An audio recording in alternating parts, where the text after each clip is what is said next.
Friends, जेडीपीएल team आप सभी का वेलकम करती है और आज के इस स्पेशल वीडियो में हम डिस्कस करने वाले हैं प्रिंसिपल्स ऑफ टेस्टिंग को लेकर के कि क्यों ज़रूरी है, क्या इसके फीचर्स होते हैं, क्या इसका क्राइटेरिया होता है, इसको लेकर के हम डिस्कस करने वाले हैं। आई होप ये वीडियो आपके लिए बेहद मददगार साबित होगा। तो आज के इस स्पेशल वीडियो में हम डिस्कस करेंगे स्पेशल टॉपिक को लेकर प्रिंसिपल ऑफ टेस्टिंग। अगर आपको वीडियो पसंद आता है तो इसे लाइक करना ना भूलें, अपने फ्रेंड्स के साथ में शेयर करना ना भूलें और साथ ही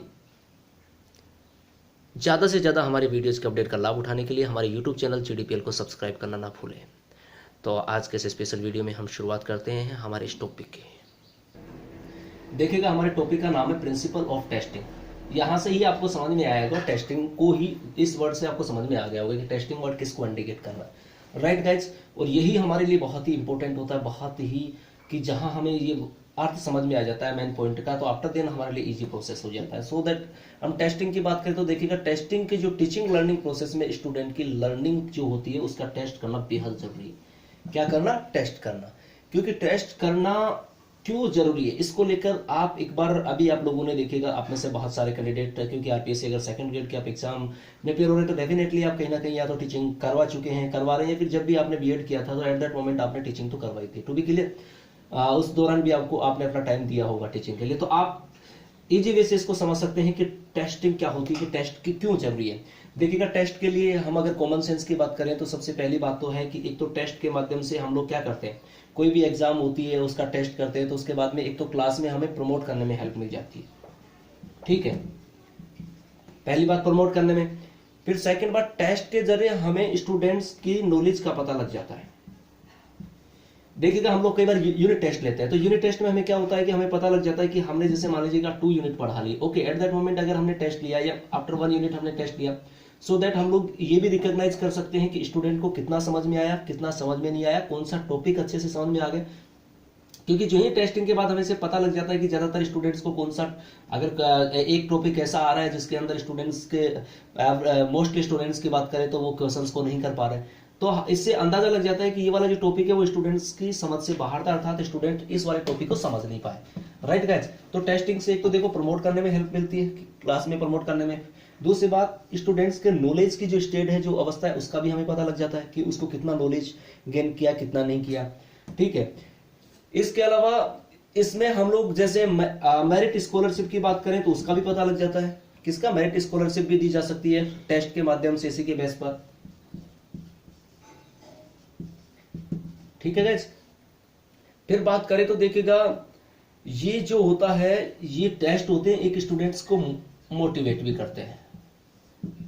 कैसे मोटिवेट करते हैं गाइस? अब एक स्टूडेंट है, स्टडी कर रहा है, उसका टेस्ट हुआ, उसको अगर बराबर साथ वाले बैठे उनसे अच्छे मार्क्स आए तो उसका और पढ़ने का दिल करता है, ठीक है। कोई बाई चांस किसी टॉपिक में वो कमजोर रह गया तो फिर से कोशिश करता है। तो एक तरीके से टेस्ट जो होता है वो स्टूडेंट्स को क्या करता है, मोटिव भी करता है, यानी कि मोटिवेशन का काम करता है, सोर्स ऑफ मोटिवेशन का काम करता है।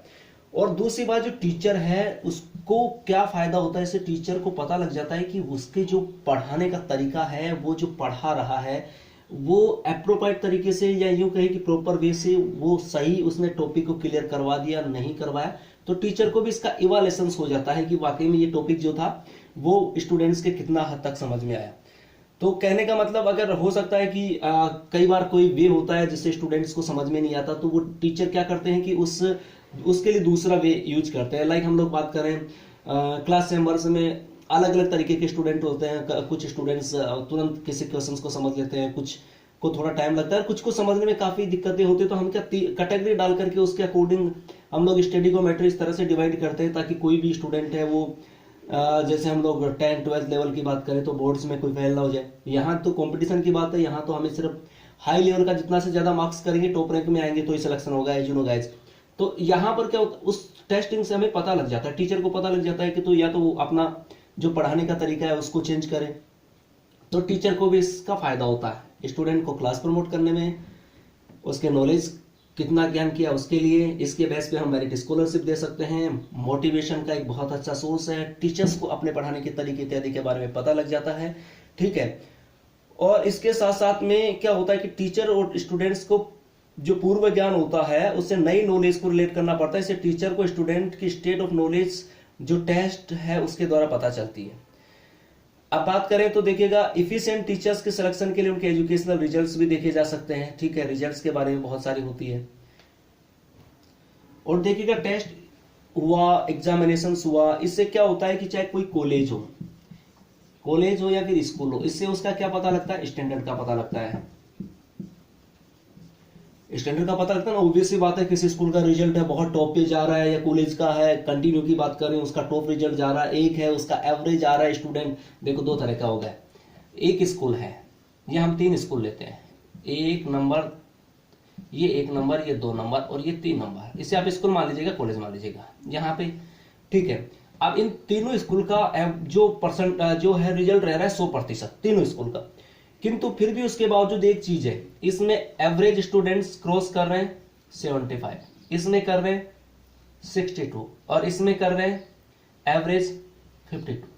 रिजल्ट 100% की बात नहीं है, मेन चीज क्या है कि हमने इस स्टैंडर्ड का पता लगा दिया कि यहां से 75 हो रहा है क्रॉस, यहां कम, यानी कि ये कहने का मतलब पास हो रहे हैं यहाँ पे, बट यहाँ पे और परसेंटेज और यहाँ पे और ऊपर जा रहे हैं। तो कहने का मतलब ये जो है एक स्टैंडर्ड को भी शो करता है, कौन, टेस्ट, एग्जामिनेशंस, इवैल्यूएशंस, ये स्कूल और कॉलेज के स्टैंडर्ड का भी पता करते हैं कि उनको निश्चित करते हैं।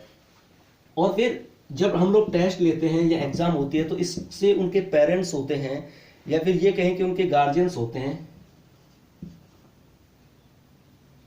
तो गार्जियंस को भी तो उनका पता लग जाता है ना, जो गार्जियंस होते हैं तो टेस्ट के माध्यम से गार्जियंस को पता लगता है स्टूडेंट्स को कि हमारे जो बच्चा है या जो है वो उसकी क्या प्रोग्रेस चल रही है, कि वो किस तरह के लेवल पे जा रहा है, उसके हाई मार्क्स जा रहे हैं, लो लेवल पे चल रहा है, या उसकी पढ़ाई के स्टैंडर्ड का भी पता लग जाता है, ठीक है।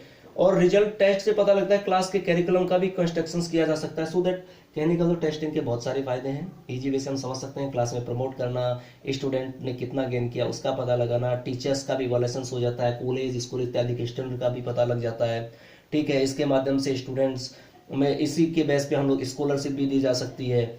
इसके अलावा हम बात करें तो ये सोर्स ऑफ मोटिवेशंस भी होता है, गार्जियंस को भी पता लग जाता है कि उसके स्टूडेंट्स की क्या पोजीशन चल रही है। सो टेस्टिंग की बहुत ज्यादा जरूरत होती है।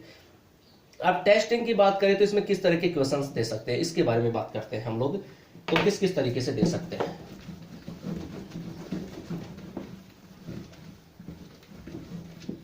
अब देखिएगा क्वेश्चंस की बात करें तो टेस्ट एंड एग्जामिनेशंस के लिए हम लोग क्वेश्चंस की बात करें तो देखो हम लोग इन क्वेश्चंस को 3 तरह में डिवाइड कर सकते हैं। कितने में? 3 तरह कर सकते हैं। एक में हम लोग ऐसे टाइप रख सकते हैं, फिर हम लोग शॉर्ट रख सकते हैं, और तीसरे हम लोग ऑब्जेक्टिव टाइप रख सकते हैं। तो 3 तरह के हो गए, ऐसे type, short type, objective type, right guys. अब देखिएगा ऐसे टाइप जो क्वेश्चंस होते हैं ना, इनके आंसर क्या होते हैं, ऐसे की तरह लॉन्ग होते हैं। तो भी क्लियर, ऐसे टाइप क्वेश्चन से जब वर्ड से इंडिकेट हो रहा है तो इनके आंसर क्या होते हैं, लॉन्ग होते हैं।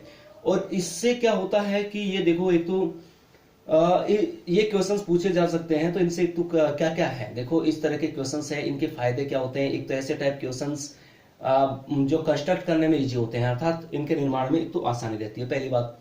फिर इससे क्या होता है, हाई मेंटल एबिलिटीज की बात करें, जैसे स्टूडेंट की इमेजिनेशन हुई या रीजनिंग है, उनका भी हम लोग मापन कर सकते हैं। देखो ठीक है, क्योंकि लॉन्ग क्वेश्चंस का आंसर देना होगा तो डेफिनेटली है कि इसके अंदर स्टूडेंट क्या करेगा, स्टूडेंट्स की हर चीज का हमें आकलन हो जाता है। फिर लैंग्वेज डेवलपमेंट को भी सरल बनाती है, साथ ही स्टूडेंट है इसमें अपने व्यू जो है वो एक्सप्रेस कर सकता है, ठीक है। तो ये तो एडवांटेज है। और जैसे हम लोग ऐसे टाइप में क्वेश्चंस किस तरह के डाल सकते हैं, ऐसे टाइप क्वेश्चंस में देखो हम लोग कोई डेस्क्रिप्शन से लिखवा सकते हैं, प्रोज पैसेज की, प्रोज एंड पोएट्री को एक्सप्लेनेशंस करवा सकते हैं, कोई ऐसे लिखवा सकते हैं, या फिर ट्रांसलेट द पैसेज जैसे क्वेश्चंस हम लोग दे सकते हैं, और write the main idea of passage और पोइम इत्यादि तरह के क्वेश्चंस दे सकते हैं, ठीक। Express your own views about prose और पोएट्री, इस तरह के क्वेश्चंस हम लोग पुट अप कर सकते हैं, राइट गाइस। तो ऐसे टाइप में इस तरह से लॉन्ग क्वेश्चंस होते हैं। शॉर्ट टाइप की बात की जाए, अब ऐसे टाइप क्वेश्चंस की बात की जाए तो देखो इस तरह से हो गया। अब शॉर्ट टाइप क्वेश्चंस की बात की जाए तो शॉर्ट टाइप क्वेश्चंस जो है उनको भी हम लोग 2 भागों में बांट सकते हैं, एक ओरल और एक रिटर्न, ठीक है। एक ओरल टेस्ट हो गया, एक रिटर्न टेस्ट हो गया। क्योंकि ये जो शॉर्ट टाइप क्वेश्चंस आंसर होते हैं, इनमें क्या होता है, इससे वोकैब, ग्रामर, स्पेलिंग स्टूडेंट्स की लर्निंग के टेस्ट के लिए होते हैं। इसमें डेफिनेशन, ग्रामर, कॉम्प्रिहेंशन पर आधारित कुछ क्वेश्चंस होते हैं, ठीक है। तो स्टूडेंट्स के प्रोनाउंसिएशंस भी टेस्ट किए जा सकते हैं। अब देखिएगा इसमें दो तरह के हो गए, एक ओरल हो गए और एक रिटर्न हो गया। To be clear guys. अब ऑब्जेक्टिव टाइप जो क्वेश्चंस होते हैं इनके आंसर डेफिनेट होते हैं और साथ ही शॉर्ट होते हैं, क्योंकि इसका वर्ड इंडिकेट कर रहे हैं तो क्या होते हैं, शॉर्ट होते हैं।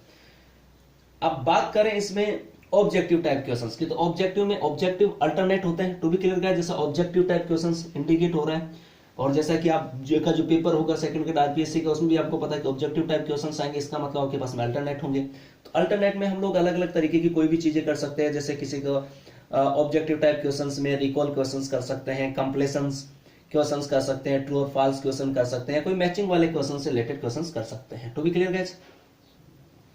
देखिएगा यहां पर एक इंपॉर्टेंट तथ्य और बता देना चाहता हूं, एग्जाम की दृष्टि से बहुत इंपॉर्टेंट है गाइस, कि एक होता है क्लोज या क्लोज एंडेड क्वेश्चन। ओके, आप देखिएगा ये जो होते हैं इनके आंसर या तो सिंगल वर्ड में होते हैं, बहुत इंपॉर्टेंट है याद रखिएगा, या तो इनके आंसर किस में होते हैं, सिंगल वर्ड में होंगे, या फिर शॉर्ट फ्रेज,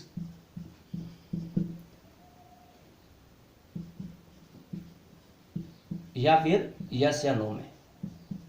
ठीक है, बहुत इंपॉर्टेंट चीज है। इस तरह के क्वेश्चंस के आंसर कैसे होंगे, सिंगल वर्ड, शॉर्ट फ्रेज या फिर यस या नो में होंगे।